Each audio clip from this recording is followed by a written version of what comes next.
This is our daily get together here at the Senior Community Center. We call it Something to Talk About.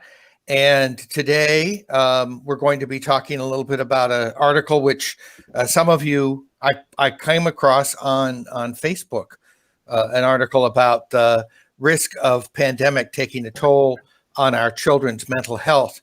And I asked Inez Maubane Jones, who works at the Arts and Humanities Bainbridge and works with outreach and content and has been dealing with this challenge, and Allison MacDonald, who is the founder of the education blog No Time for Flashcards.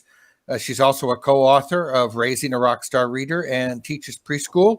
And both of these women are mothers of two, and I thought they might help us get started to thinking about this weird time we're in. And this is an open discussion. So if you have expertise or observations, please don't hesitate to pop in and share them with us. I want to thank Inez and Ali for helping us sort of get started. It's an interesting thing because our kids have been, just like seniors, just like us, living online in a lot of ways. And as we notice the toll that it takes on us, and we are old enough to know what's going on, especially I think for the younger kids, it's been a very big transition in a very short period of time. And so there are justifiable concerns about their mental health. And so there have been a number of articles just in the last couple of days about this and about how schools in some parts of the country are looking at allowing younger children to attend. And there obviously are private schools where that is happening now.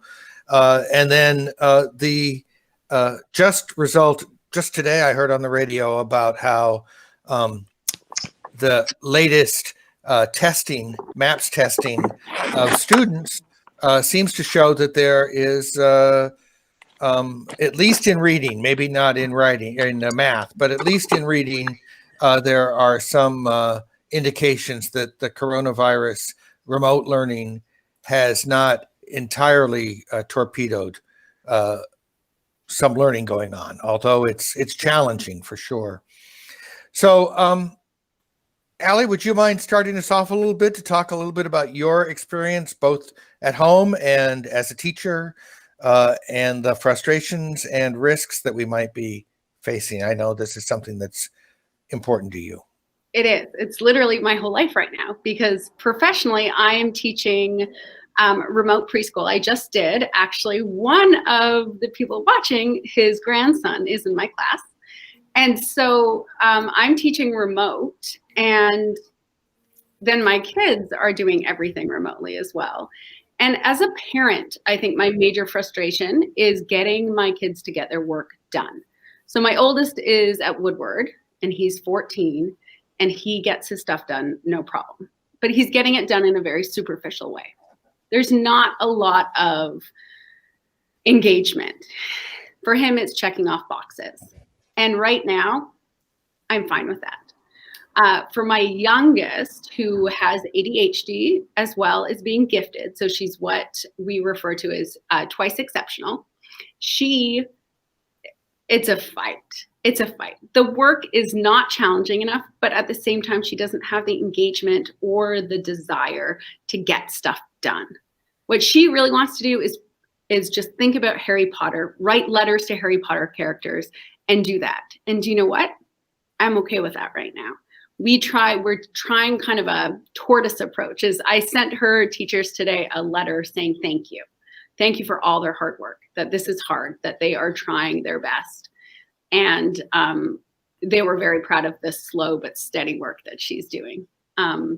So as a parent, it's a matter of being like, this isn't hard, but I have to stop because it is hard. This isn't normal. This isn't,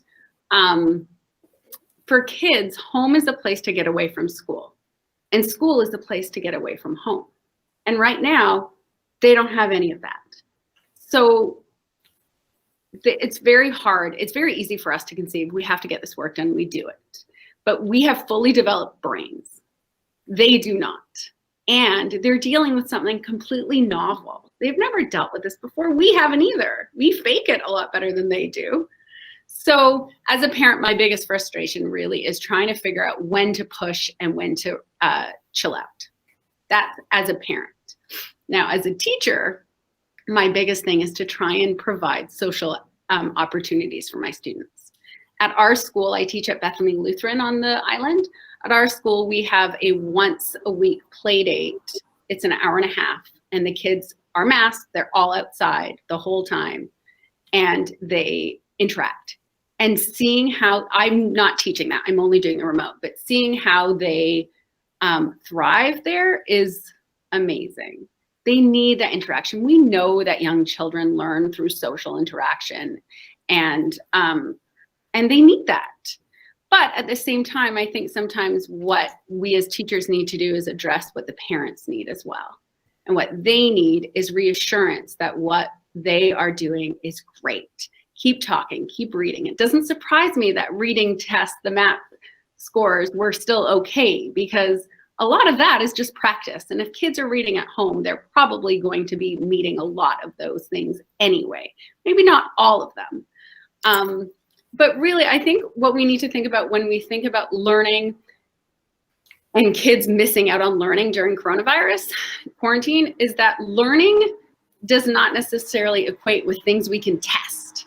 Testing and learning are not the same thing. So we've got to remember that there's a lot of learning opportunities outside of school, and school will always be there. As much as we don't want to say that kids can catch up, they can. We don't want them to have to do anything extra, especially for the kids that are in transition years, like seniors in high school. But they can, and we can support them through that if we have to. What we need to be more concerned about is not letting our kids lose the curiosity of learning and finding that. So I think that as a teacher is what I'm trying to support the parents. Like, don't worry about, I teach pre-K, so don't worry about numbers and letters right now. Let's worry about engagement, and I'll try and find a fun way to fit those numbers and letters in as well. So. But it sounds like a lot more is landing on the parents, obviously, right now, to try to figure out how to keep kids engaged, because obviously the screen is not an engaged mechanism. It's not a good way to. It can be, though. Honestly, I want to say that we have to see it, that it's a tool. And if we use screens and social media, I'm talking older kids here, social media, if we use them in a healthy way, they can be. I mean, that has been a wonderful social engagement for my kids. And a way to, like, my daughter loves theater, but BPA is closed. Well, we relaxed our regulations at home and let her get TikTok so she could still perform. And we have her sign in. She doesn't know that, but we do. And we go in and make sure everything's okay. But I think we have to think of screens as tools. And tools, like anything, when they're used correctly, are safe. But when they're not used correctly, they're not. Inez, I want to give you the opportunity here to pop in if you have some reflections on how we might engage people. Art seems like a wonderful way to do that. Good morning. I'm in my car, as you can tell. I'm between making sure the kids had lunch, making sure they had, doing their tasks that they're assigned, and then having to go to the office for a meeting. So this is the life. This is the life. This is the life. And so thank you, Reed, so much for this opportunity. Allie, everything you said is so spot on. And you bring such an important perspective as a parent and as a teacher. So I loved hearing what you said. I'm a writer. So on top of what I do at Arts and Humanities Bainbridge, let me explain that in better detail. As you said, art is a way that heals, especially at this time. And what's happened is one of the things that Arts and Humanities Bainbridge does is we run an arts and education program, which means that teaching artists can go into the classroom and actually teach kids, a different art form. But because of the situation that we're in, that's been put on hold. which lent itself to a very unique challenge. One of the things that I did was approach some of the teaching artists that I knew and said, hey, would you still be willing to teach something online? Is this something that we can actually try and have happen? And we did. We ran a very short program over the summer with Craig Jacob Brown. I don't know if any of you know him, but he's an amazing artist, and he doesn't just do sort of creative arts. He does musical arts, and he teaches tradition. So it wasn't just a sit and watch me. It was a very much a movement type activity. And then the district said, no, that's great, but it's not something we want to have ongoing. So then you ask the question, how do you keep engaging kids in this vital way? And Ali, your example about your daughter is really so special. So what we have done is we have a site, which is on our website, currentsonline.com. One of the sections is arts education. And what we've done in our arts ed subsite is to try and beef up resources that parents can use, that teachers can use, that, you know, are available to teaching artists and students. And on top of that, we've done this wonderful thing called virtual vibes, which is, as a student sitting at home, what are you doing right now? How are you coping with what's going on? How are you expressing yourself creatively? And you know, we've had very interesting submissions, and from that sort of conversation, we started this thing called Bainbridge Talent Showcase. I always have to remember which one it is. Bainbridge, which is BTS. I don't know if you guys know the K-pop uh, BTS group. So we're calling it BTS, the Bainbridge version of it. And this is really our way of saying to our community, our students, hey, we know you are creative. We know you're doing amazing things. Please share it with us. And so the Bainbridge Dance Center did this amazing program where they got kids to envision what character they wanted to be, talk about the character, and then come up with a dance to support it. So they have this wonderful thing that they've done. And so in our conversations, we said, hey, we love that content. We'd love to share that. And we want more of it.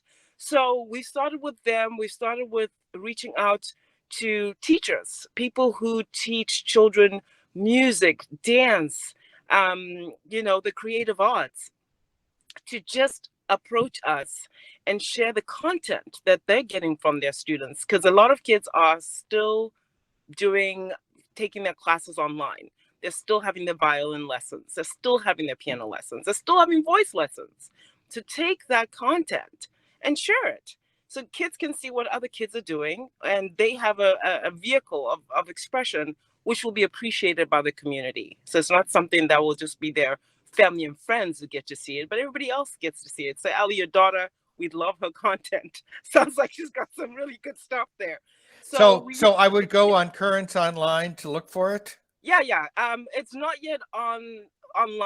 It's not yet It's live getting because there. we're just editing it. Yes, it's getting there. But we already have a sub concert from Stephanie Reese. She teaches voice, and she's got her students, and we've edited it. We're ready to roll with it. So we're about to launch it this month, and then it's going to be ongoing throughout this whole time. Great. Well, do share it with me Yes. and I'll share it with our community, because I bet people would love to look at that and engage. Yeah. So this is, one of the slogans and one of the things we've been thinking a lot about is art saves lives. And it saves lives for a reason, right? Because it engages you. You get to connect with your community. You get to feel that you're not alone in this. And especially kids at that age, they really need that connection. I have two kids. One is 12 and one is 11. My daughter is very outgoing. My son is kind of, he can, be on his own. But I've recognized that she has needed an outlet more than I would have imagined. And I think as parents and as teachers, because a teacher has said, she's just not at her same level of joy and exuberance. how are we going to fix this? So teachers are really connecting with parents to figure out ways to really make sure our kids are getting what they need right now, because it's a very challenging time. But what we have going for us in this community, we have parks, we have the beach, we have, the creative ways to express ourselves. And those tools have been so vital for me as a parent, and reaching out to other parents to say, how can we make sure our kids are not drowning in all of this? Because academics are one thing, but you see it in a kid who doesn't quite feel like doing the work anymore. They'll do it, but it doesn't come from that place of engagement. And the only way we found to get it is outside of the Zoom classroom, or as Ali said, use Zoom as a tool to actually express yourself in ways that can be very helpful. Yeah, I think that raises the issue of sort of where our mental health, where we move towards depression or isolation, is when we aren't engaged. And so when you're checking the boxes, like Ali was talking about her son, that you're in prime territory there for feeling like it's kind of meaningless. And of course, that's probably even more true, though, for our adolescents in some ways. But trying to I think all of us. There was another article I read today. All of us need to get exercise, and if we can get out, you were talking about getting to the beach. That starts to get things going, and I also take with some heart what Ali was saying about, people survive with years that they lose and can make up the difference. The key is to keep ourselves at least finding some outlet or some connection.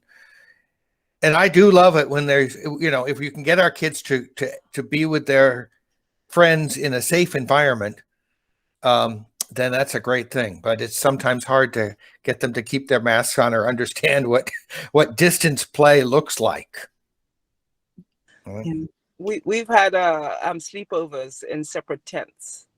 So so one was 6 feet apart, and they had little walkie-talkies where they could, talk to each other, but they slept under the stars and got to sort of have that human connection in a safe way.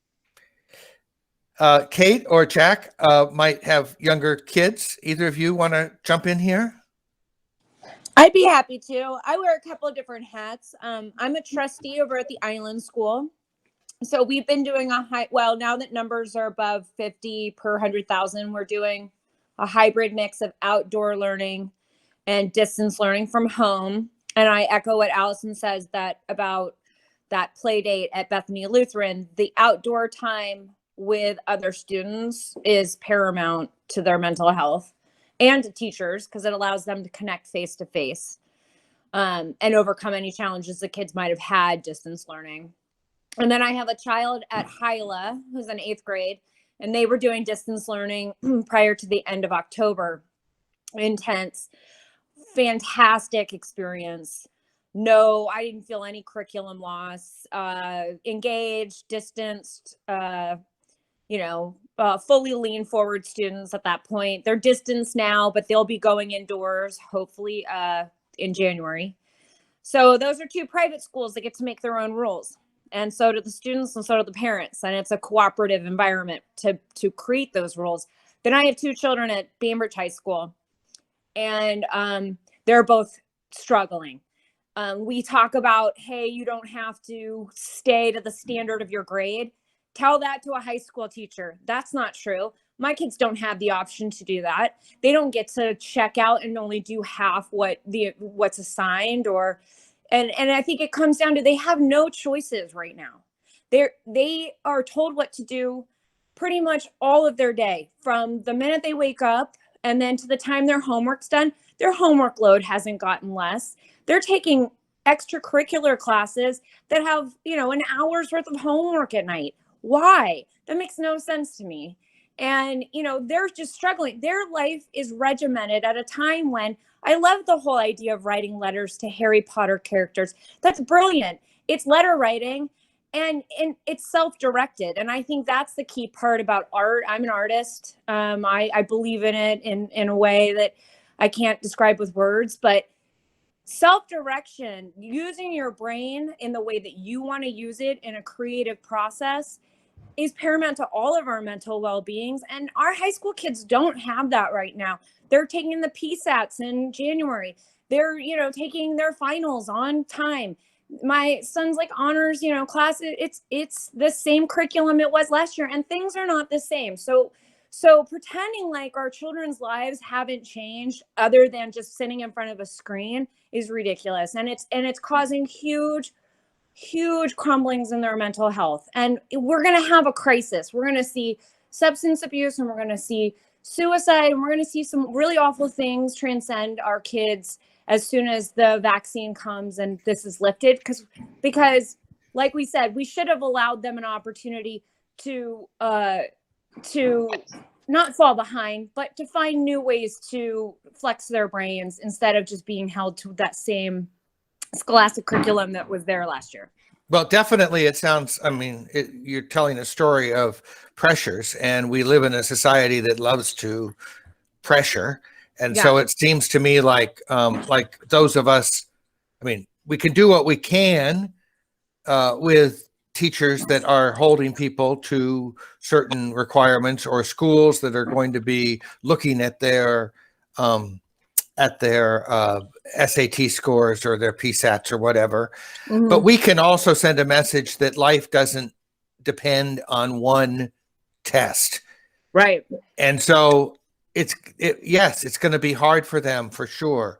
But we need to make sure that the kids know that they can go a different route than they thought they were going to when they started. And that's going to take all of us saying that, especially when there are parts of our society they're going to say, no, we're going to act like nothing's happening. Like I love that so much, because the public health department sent out a letter last week about mental well-being, and they talked about moral injury, and they define that as the disappointment that you have in yourself for not being able to fulfill what you normally would be able to do. And I think that's where our students are, is that they want to continue to be an A student, but quite frankly, with their surroundings and what their mental health right now, they're only able to give a C, and somebody needs to tell them that's okay. And I certainly, as a parent, have told them that. I'm like Allison, that's okay right now. It's just that there is no eardrum to say that to right now that I can find at the high school. And I don't know if that's true at the middle school, but I certainly believe at the high school, I'm just not finding a path to say, hey, I want to help carve out a curriculum for my child that meets their mental health right now. And I'm okay. They can go to community college instead of a 4-year college. I'm fine with that. They can do summer school. I'm totally fine. There's no benchmark in my head they need to meet other than being happy, being okay, being mentally afloat. That makes me so sad to hear about the high school, because as I said, my oldest is at Woodward.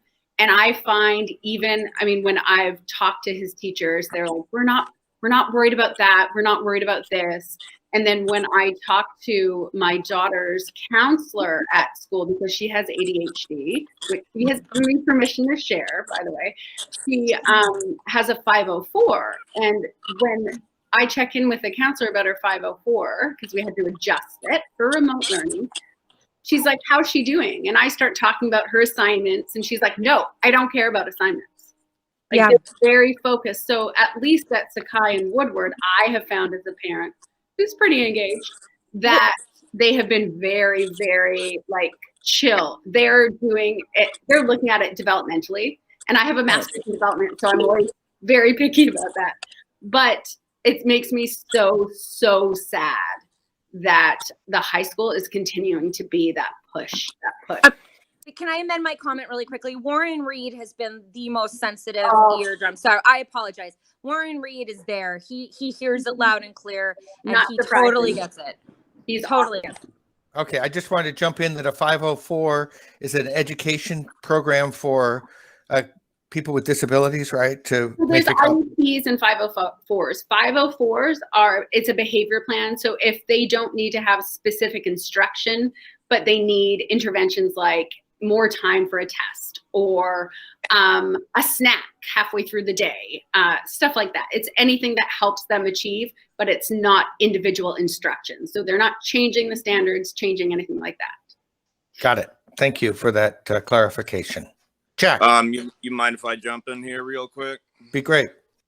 So I'm a I'm really glad to hear about what was it, the BT, resources like the talent show thing that, especially for younger kids, could really get that kind of, social reward going that they're really lacking. I'm a single father of 3 kids.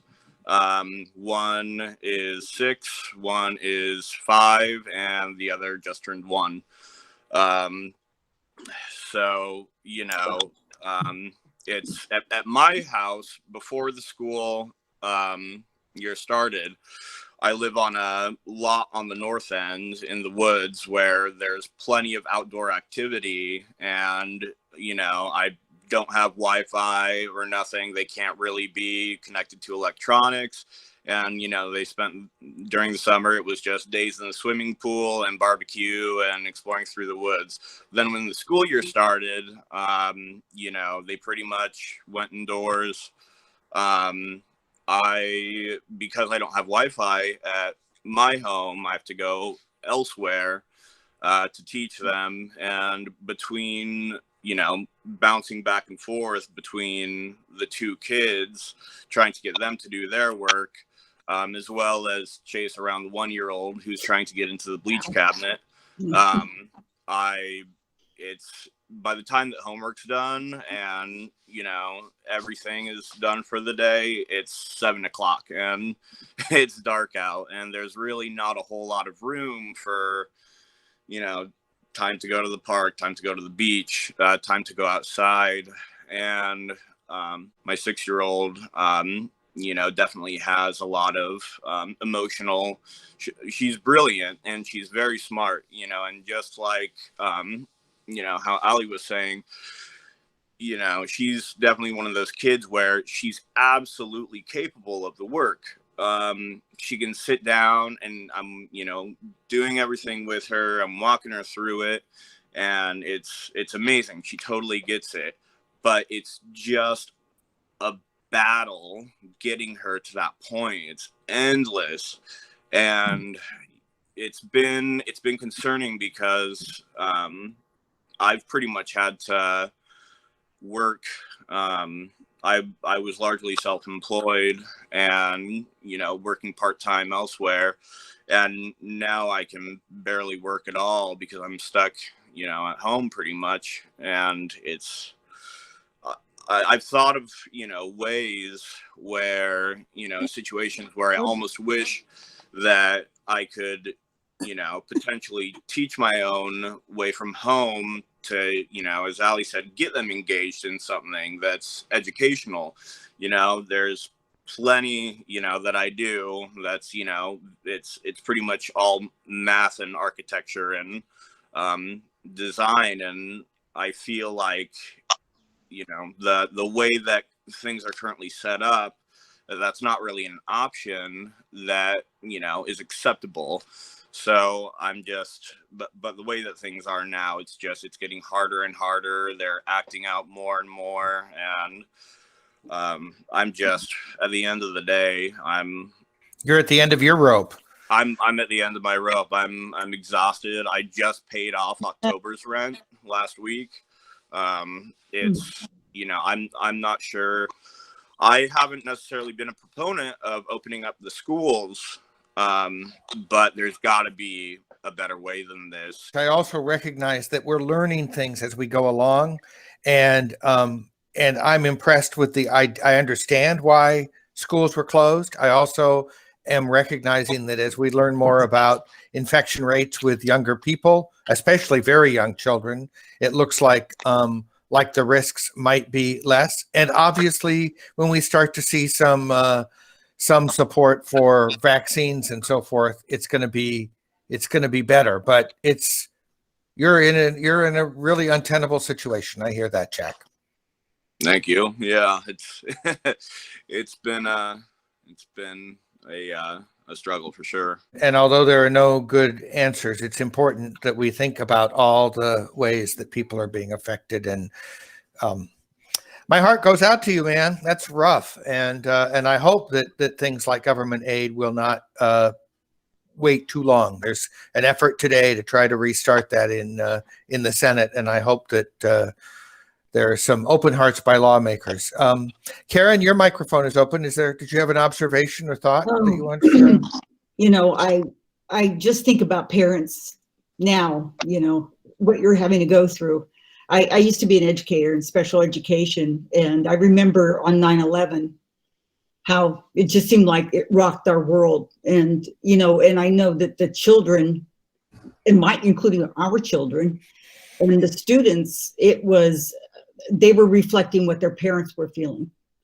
And it was a very traumatic time. And there was a lot of PTSD after that time.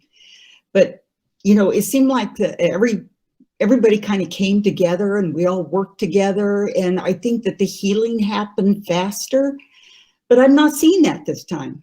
And I'm seeing a lot of division from the very top levels of government down to some people, you know, citizens. And that's so tough on families. That's so tough on, you know, just the whole psyche of the whole nation, to be quite honest with you. And Jack, I'm in tears right now, just thinking about what you're going through. And, you know, especially children with special needs right now, it is so tough. And, you know, I remember on the playground, always watching children, and especially the children that were in the resource center, they would go out to the playground together and, you know, be alone together and talk. You know, that social relationship was so strong. Those friendships were just so healing to those children. And I'm thinking, oh, when I heard that Allie said that the students are able to get out once a week to at least be with their friends, to have that social interaction. That is so important. And I was wondering, you know, I was thinking about this yesterday, is that when children get on Zoom, can they get alone with their friends and just speak alone with their friends? To have those personal, quiet relationships without the parents in the room, you know what I mean? There is childhood drama. For my 4-year-old, there is like a once a week, they call it a play date. Uh-huh. But it's, you know, it's about half an hour, and there's only so much that you know you can do. These are my toys, you know. Right, what did you have for lunch? Yeah. Maybe you could talk about, or maybe give them a little starter thing about, you know, did you a prompt? Yeah, a prompt. Yeah. Or did you see that new boy band BTS? No, I don't know if 4-year-olds are into that or not, but sometimes you know, what were they talking about together alone on the playground? You know what I mean? I wonder if that could translate over into a very, you know, private friendship.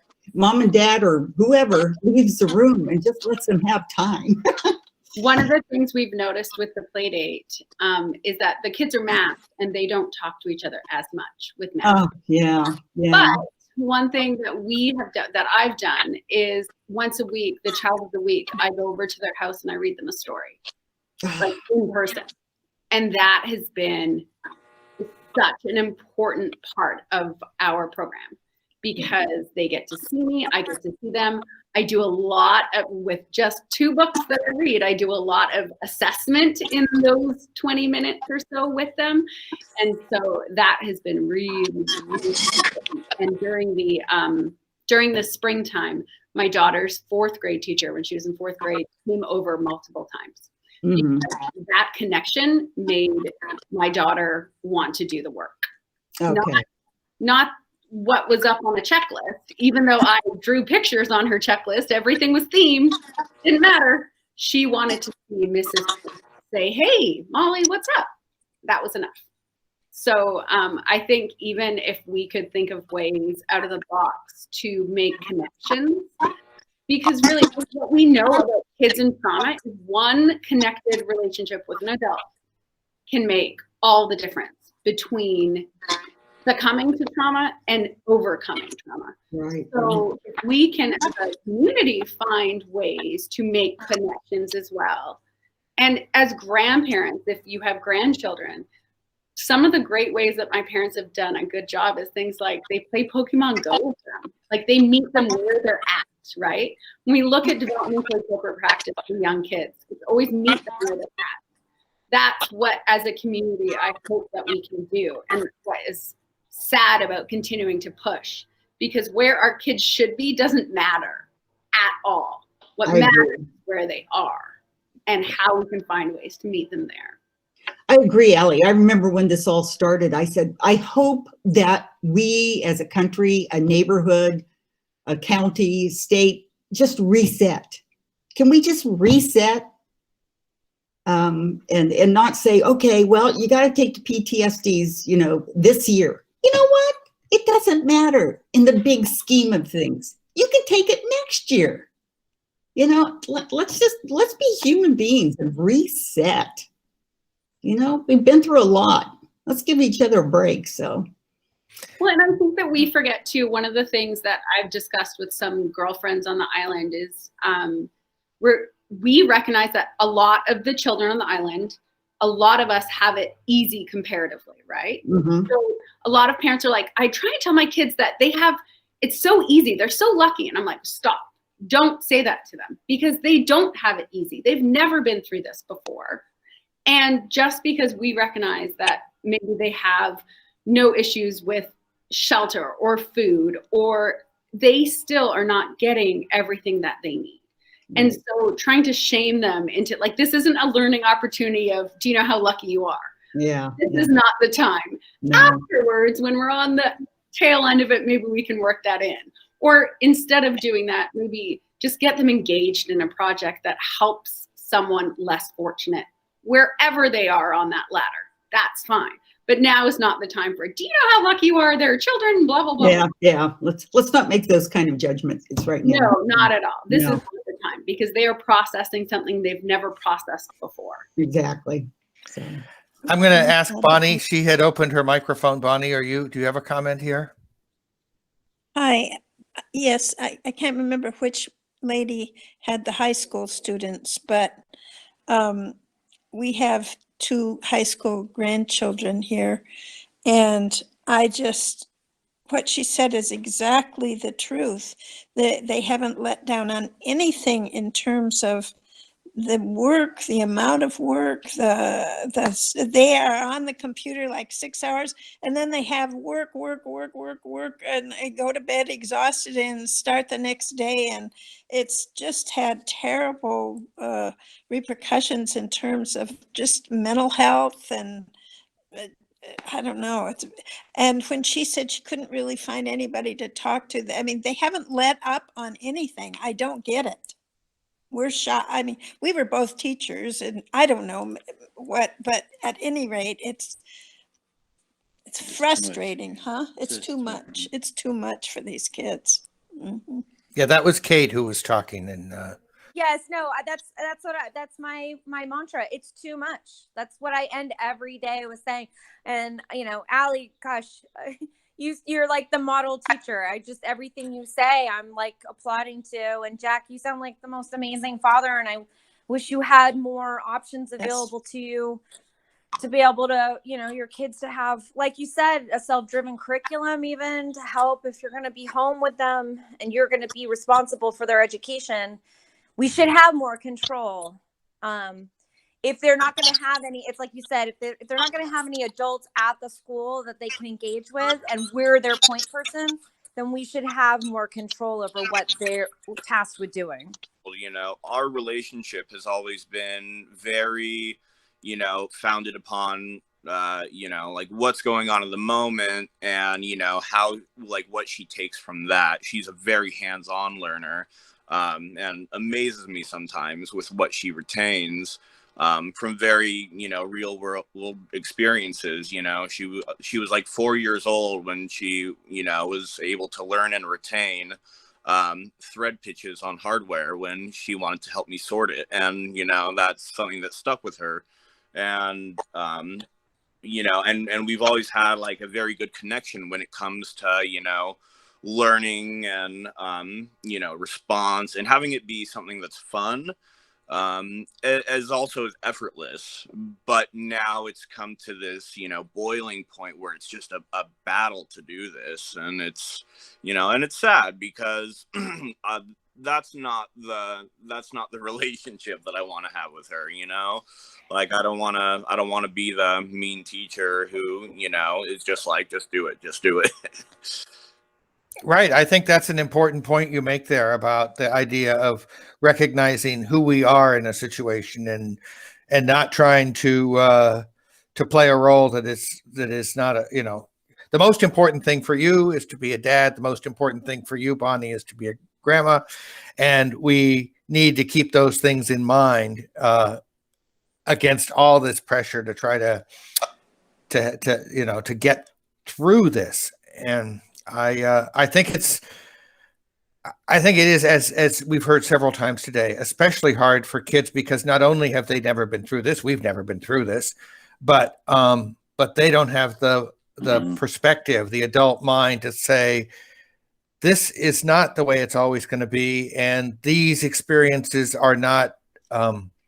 There is redemption. Things will change. We'll start again. Life is full of those kinds of restarts, and they don't know that. And so, I mean, they can't.